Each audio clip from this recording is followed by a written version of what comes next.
Doreen Magak, NTV Mashinani, Kisumu. Asante sana Doreen Magak. Bila shaka mtazamaji, ni mdahalo ambao unazidi kutokota nchini Kenya, na bila shaka hapo baadaye pia kwenye mduara Frederick Mutiriri atakuwa na kikao na wataalamu wakichanganua swala hili kwa undani. Basi mtazamaji, kutoka huko Kisumu sasa tuelekee hadi kaunti ya Nakuru. Wakazi wa Baigam, Kuresoi Kaskazini wameachwa kwa mshangao baada ya mwanamume mwenye umri wa miaka 60 kumuua mkewe kwa kumchinja kisha kujiua. Wakizungumza na NTV Mashinani, baadhi ya wakazi wamesema kisa hicho huenda kilisababishwa na migogoro ya kinyumbani pamoja na utumizi wa pombe haramu. Tukio hili linatokea wiki moja tu baada ya mwanamume mwingine wa eneo hilo kumuua mkewe kisha kujiua. James Ndungu na taarifa hii ya tanzia. Mbiwi la simanzi ndio linaendelea kutanda katika kijiji cha Baigam, eneo la Kuresoi, baada ya mwanaume mwenye umri wa miaka 60 kuua mkewe na kisha kujitoa uhai. Wacha tungane na baadhi ya wakazi waweze kutuelezea kilichojiri. Leo asubuhi tumesikia nduru kwa kijiji,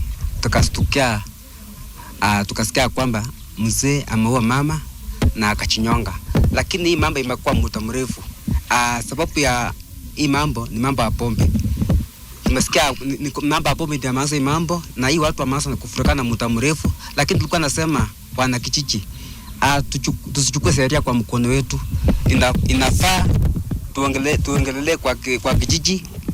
Ukiwa na shida uende hata marafiki yako uongeleshe, ndio hii shida tumalize. Haya machanga ametupata siku ya leo ni ya kwanza katika sehemu hii ya Baigam South Coast, ndio tujawahi kupata. Tunasikia sehemu zingine, kumbe shida na kujanga, na tunahimiza kwamba serikali yaweze kutushikilia wale wa kijiji ili tutatue hii mambo kwa urahisi, ili pombe kama hii tumesikia alikunywa iweze mtu asifanye kitu ambaye anaua mwingine. Na nchi wote ambao wako hapa, hata wawe wa kanisa ama ni mtu anakunywa pombe, wadumishe upendo katika mji wao. Hii mambo inaletwa na upendo ambaye imepotea. Ikipotea mwingine anakuwa adui. Yule sura alikuwa nayo inapotea, inabaki ya uadui.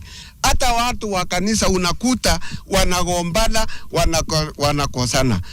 Nilipewa ripoti asubuhi leo nikiwa kwangu Kerenget. Nikaambiwa sasa my sister ambaye ni Chunita amewawa na mke wake ambaye ni Richard, mumewe ambaye ni Richard Simatwa. Ndio nikaacha kweli kufika nikakuta amewawa, amekatwa shingo, na Richard Simatwa alikuwa amechinyonga. Maafisa wa polisi wameahidi kwamba uchunguzi umeanzishwa. Nikiripotia NTV Mashinani kutoka eneo la Kuresoi, kaunti ya Nakuru. Jina langu ni Jameson Ndungu.